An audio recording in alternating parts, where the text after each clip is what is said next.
Well, first we'll have sound. Sorry about that. Welcome to the 123.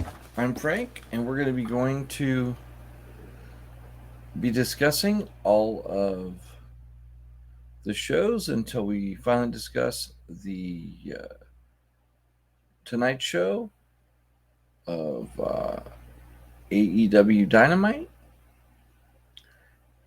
And hopefully you'll get a chance to right after that to get your snacks, get ready, and go watch the show.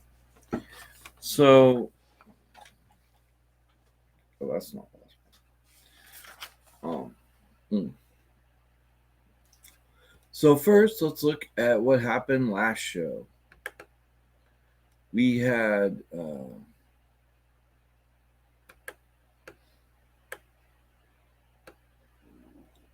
on Wednesday, July 12th, my mom and dad's anniversary. Wish them well with that. The second semifinal match in the Owen Hart Memorial Women's Tournament pitted Ruby Soho against Sky Blue, and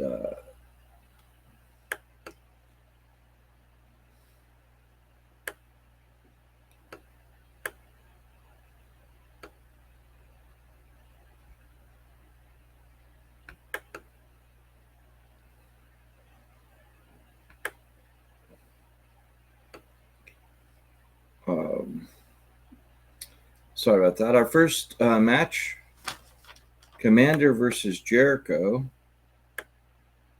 And Chris Jericho battled Commander to kick off this week's show, or that week's show. And no words though, as the Ocho was able to absorb the unorthodox high-flying offense of his opponent and ultimately tapped him out to the Lion Tamer for the win. The match was pretty solid. It felt a little disjointed. And it bled into continued hesitance to join the Don Callis family in the post-bout promo.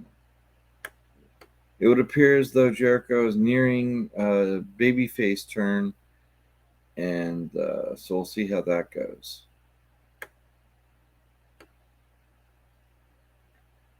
Jericho wisely wrestled the match to his strengths by slowing the pace and not trying to keep pace with his with his opponent.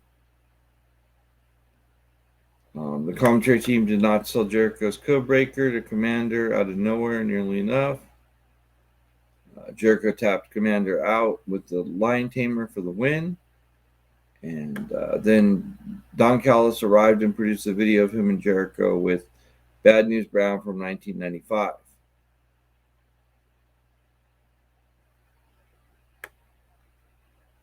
And then Orange Cassidy and Darby Allin versus Sammy Guevara and Daniel Garcia. Guevara may want nothing to do with Jericho Appreciation Society at this point, but he will have to stomach partnering with Daniel Garcia for at least one more week after the duo upset of Orange Cassidy and Darby Allin in the semifinals of the Blind Eliminator Tag Team Tournament.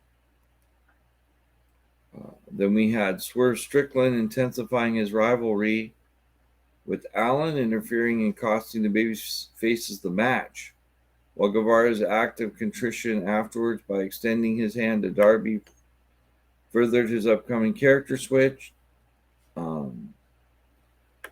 which I guess Darby wasn't ready to take.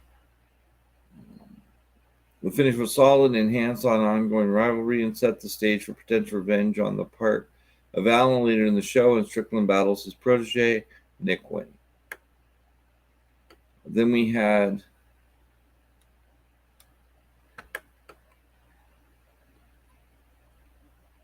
a little bit with MJF and Adam Cole bonding over the AEW Fight Forever video game.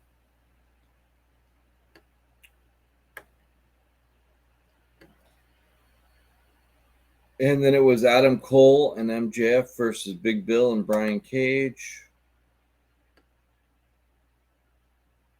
It was a very unexpectedly great mismatch pairing in recent memory. as Adam Cole and AEW World Championship, MJF defeated Big Bill and Brian Cage to advance to the finals. At first, there was teasing where MJF was acting like he might walk on him. But then in the end, he did not.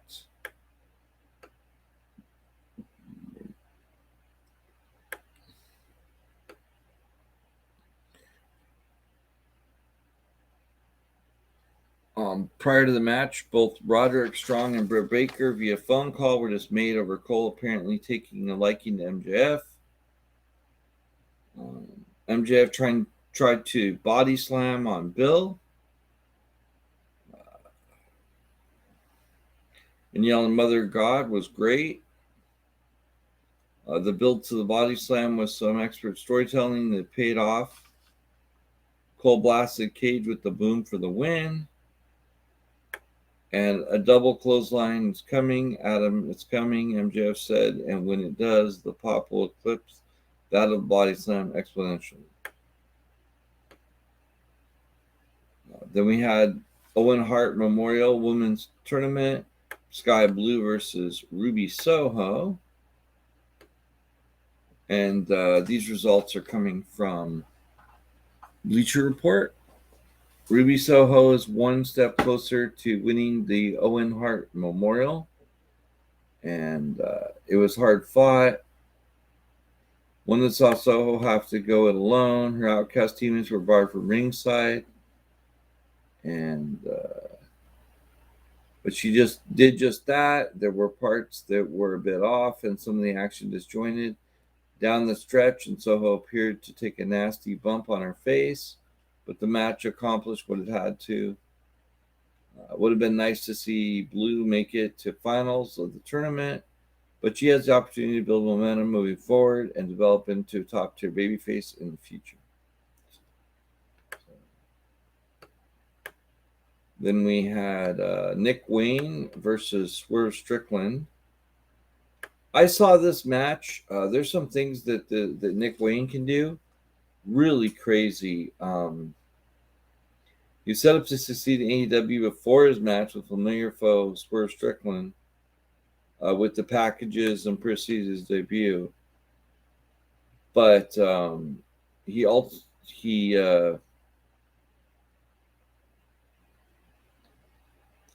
I'm looking for the match, but there's this thing he could do that I'm not even sure what it is, but it was basically he did this this flip where he just caught Swerve in a dive. Man, this guy can move. It could be, and he's got so much time to work on his wrestling acumen that it'll be really interesting. If he learns to slow down a little bit, learns pace, how to tell story, all that stuff, I mean, he could be, who knows who, I guess we'll see.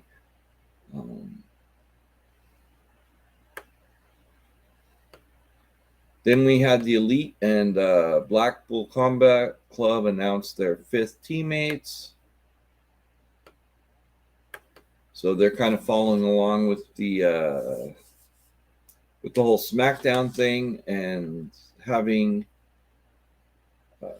just like the Bloodline, where it's more of a dramatic, it's more the dramatic type of thing than an actual match.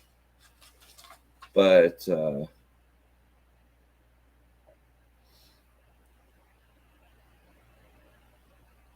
Ibushi was announced as the 5th member of the babyface side of the Blood and Guts match. So the Golden Elite. And the return of Pac was announced as the 5th member of the Blackpool Combat Club, which is really pretty cool.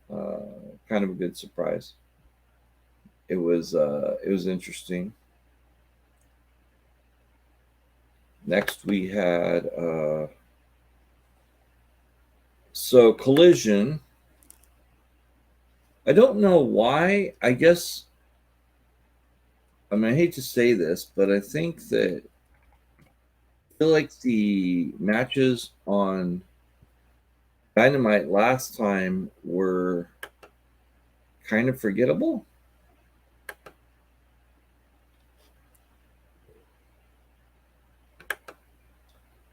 And I feel bad about saying that, but I really do think that that is the case. But I'll remember some of the collision things, though, I know really struck me. So we'll talk about those for sure. And the first match that we had, well, actually, before that, Punk hits the ring. And right away, while the show's theme song is still playing, he asked for the mic. And he really basically said, we got to keep in mind that this is all for Owen Hart. And the chant, the crowd ate that up. I thought that was pretty cool. It made him look classy. And then we had the semifinal match, Powerhouse Hobbs versus Ricky Starks. And I thought that was a pretty good match. And Hobbs ended up losing due to interference.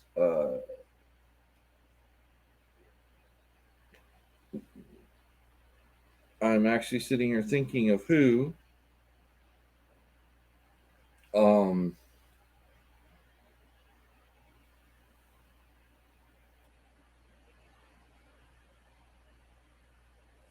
wow. It'll be in here. Oh, QT Marshall interfered, and it kind of hurt things.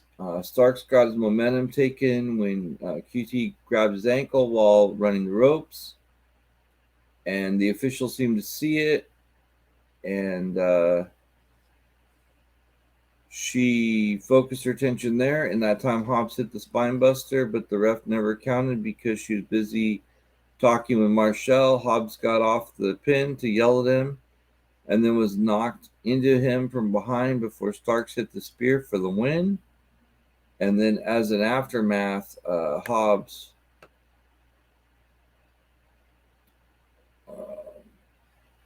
then we have Marshall trying to talk to Hobbs, who kept looking away and turning his back on him. Finally, he pushed Marshall across the ring. QT begged off and pleaded for Hobbs not to listen to the crowd. And then Aaron Solo came up, hit the ring to get in front of Marshall, but he was hit with the spine buster. So, yeah. Then we had Miro back. He said many men have lost themselves and did this big promo, but he did not end up fighting. Then we had Willow Nightingale backstage talking with Tony Schiavone. I remember this. And how she was injured in Japan and can't get cleared to wrestle tonight. Athena shows up to say Willow ruined her Collision debut. She can't help but wonder if the injury is even legit. Athena had three fights in coach to get here, and she thinks Willow just doesn't want to take another. Oh, you know what? Oh man, I hate to do this. Yeah. Darn it. This is not this week's. I really apologize to everybody, folks. Let me find this week's. This was a good show too, but it was last week's result, or not last week's, but the week before's results. So let me get to, here we are. Sorry about that, everybody. Here we are. So we had this. Yeah, this is where we started out with Let's see. This was the AEW Tag Team Championship FTR versus the Bullet Club Gold.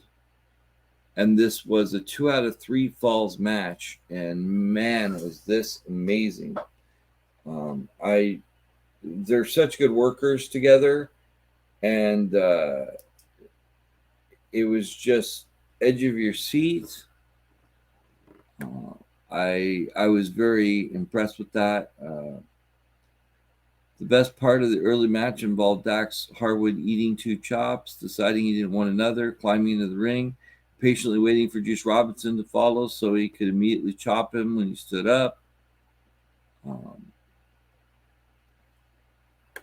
There were multiple near falls in the first part, but the Hills struck first when they avoided the Shatter Machine after a sneak tag from Cash Wheeler, and White hit the Blade Runner to get the 3 count. So Bullet Club got the first fall. After a brief respite and a bit of offense for the good guys, the Rule Breakers took control again.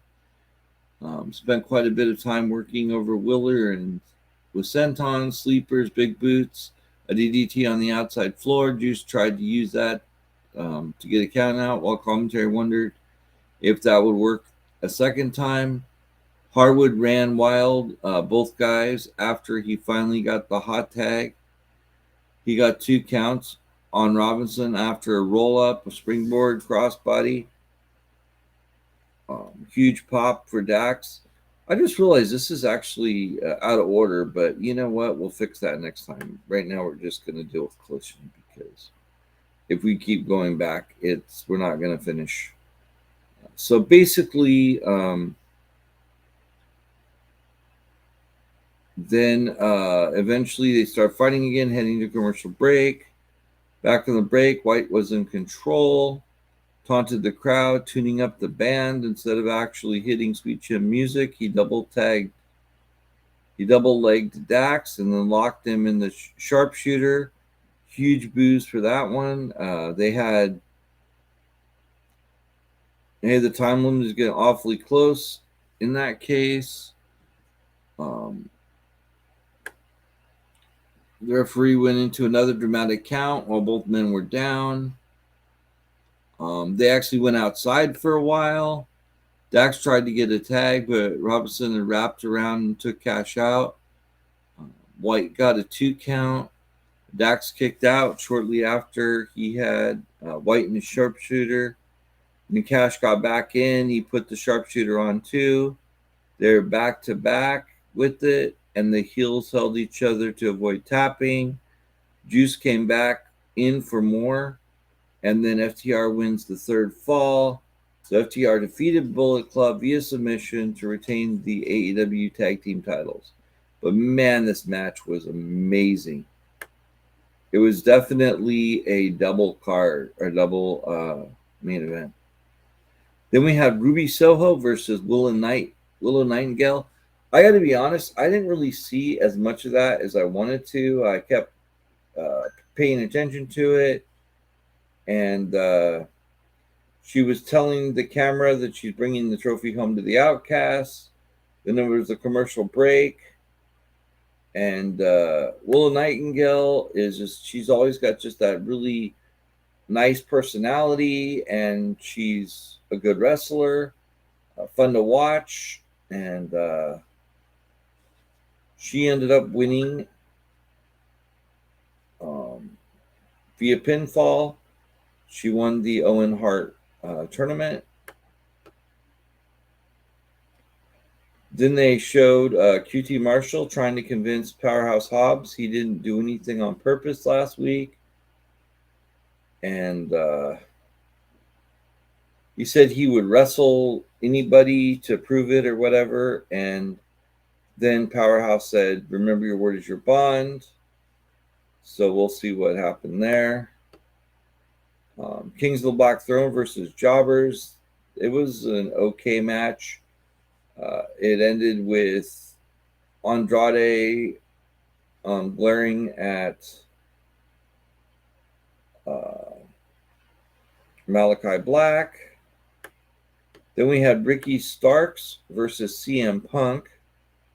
It was really good. Ricky Starks would tease go to sleep. In fact, back in the break, commentary says Justin Liger is in the house tonight and we'll do the presentation after the match. Meanwhile, Starks got the edge on Punk, sent him out over the top ropes and taunted him to come back. Punk got physical with a chop, kick to the back, body slam. Then he sat on the top rope and paid homage to Bret Hart. In an interesting turn, Punk hit a drop kick to take control again, and there were only loud boos. There's even a fan with a boo sign he was holding up.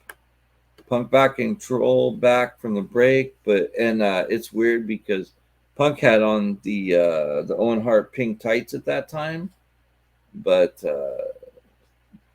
the Canadian crowd was very mixed. Punk gets a Hurricane from up top, but Starks rolls through. He gets two. Punk reverses into a 2 count for himself. Stark reverses that, decides to use the ropes for leverage, and gets a 3 count. The referee made like he saw, but he didn't care. So I don't know exactly how that worked, but that's what happened.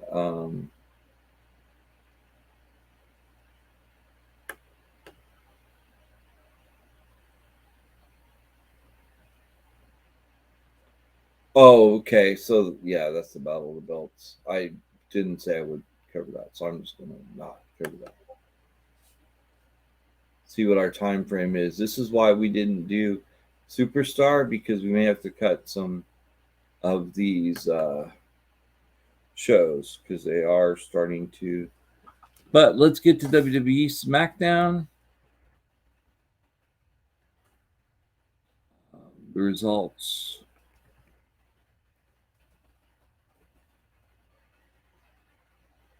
Seven. Right. Yeah, here we are. We'll try WrestleZone. I don't know how buggy it is, but yeah, sure, WrestleZone.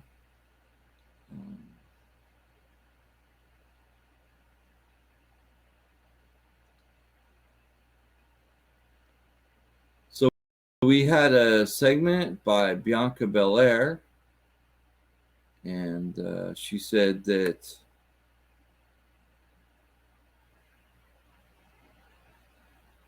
she's waiting for a rematch since May. She had to jump through too many hoops to get to this point. Tonight is her night. She will show Asuka that patience is a virtue, but vengeance is also sweet. Charlotte Flair interrupts. Flair slowly makes her way to the ring. Flair says Belair has her fired up. She feels Belair no respect to Asuka, but she thinks Belair will win tonight in Flair country.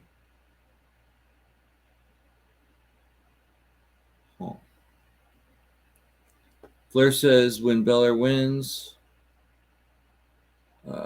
she doesn't want any confusion on who's the next in line. Belair says we all know that the line starts and ends with Flair. Flair proposes a match against Belair once she wins tonight. Belair says she isn't going to jinx herself, but if she does win, what would be bigger than Belair and Flair at SummerSlam? But I was kind of hoping for Asuka, but I guess. Actually, what I'd really like is Io Sky, but Io Sky she's got the Money in the Bank briefcase, so we'll see how that goes. Then we had the Brawling Brutes versus Pretty Deadly. Sorry about that, folks. I got a little something in my eye. Sheamus beats up Wilson and Prince at the same time. Sheamus rolling sentons. Wilson on top of Prince. Prince tries to hip toss. Sheamus puts on the brakes and obliterates Prince with a lariat. Holland tags in, tosses Prince all over the ring. Holland picks up Prince. Prince escapes. Shaw blocks Holland. Wilson and Prince take turns beating down Holland. Holland manages to suplex Wilson and Prince at the same time. Sheamus clears the ring, and Holland and Sheamus land stereo 10 beats. So then we have Wilson and Prince are working over Sheamus. He managed to tag in Holland, but the winners are still pretty deadly.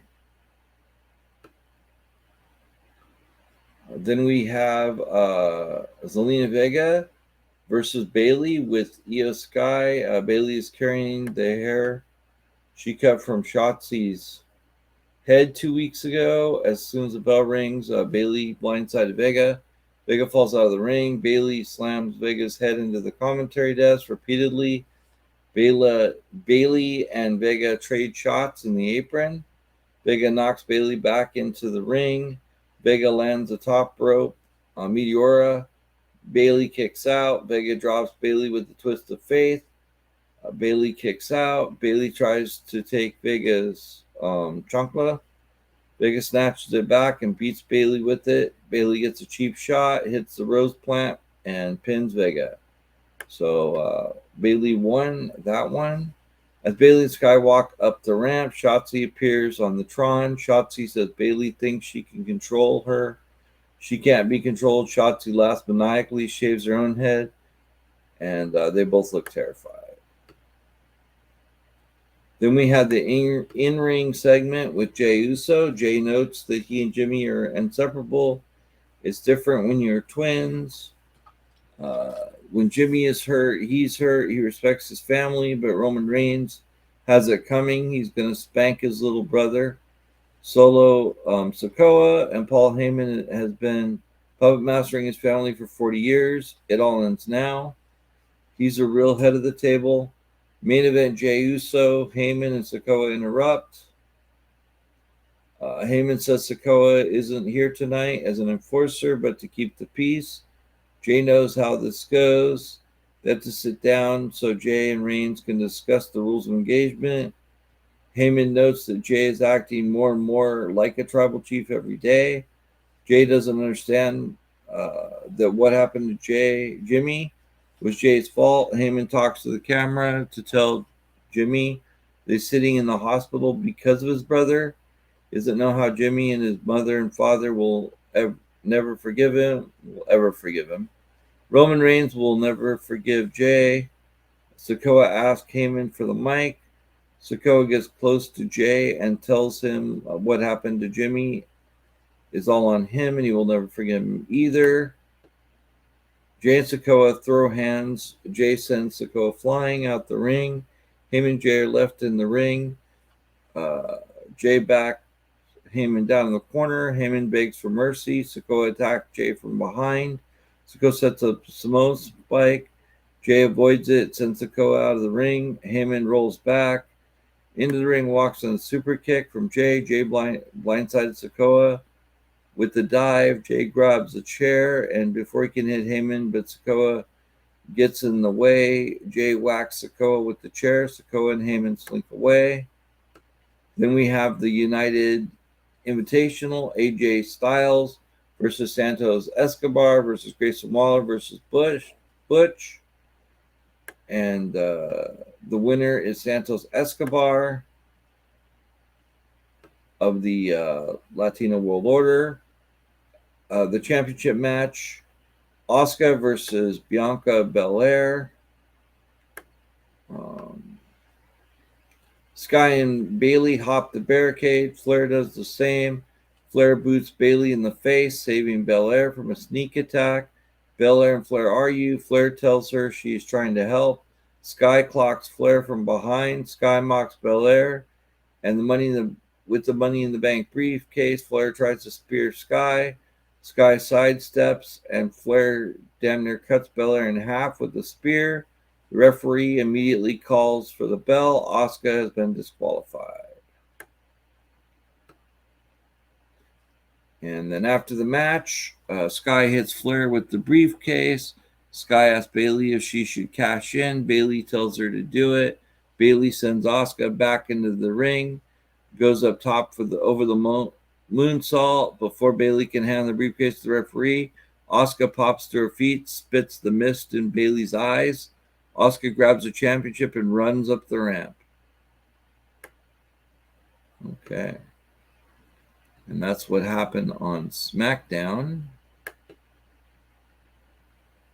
And we are past the 30-minute mark now. That's why I would explain this, though. Then we had Rampage. Actually, we're going to skip Rampage today. And we'll do Raw right now. Actually, let's just go into the Dynamite card. Yeah, let's do the Dynamite card because it is getting. We are a little bit past. We'll do that. Dynamite. 4, 7, 19, 3.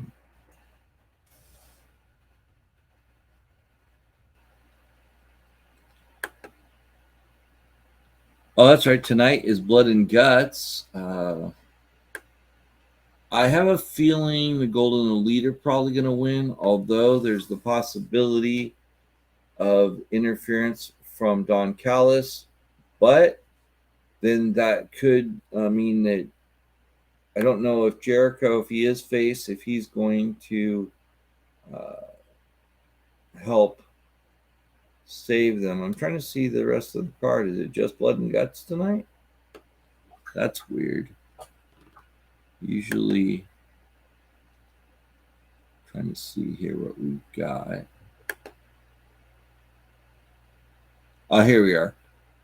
We have MJF and Adam Cole versus Sammy Guevara and Daniel Garcia. And we have Hook versus Jack Perry. This is going to be at the TD Garden. And I would say we're probably looking at, I think that we're going to get another win from MJF and Adam Cole. And Hook will probably beat Jack Perry. Jack Perry could do something sneaky or have some other partner. But it looks like Blood and Guts is going to be the longest part of the fight. So get yourself some food together and go watch Blood and Guts tonight, and we'll see who's going to win.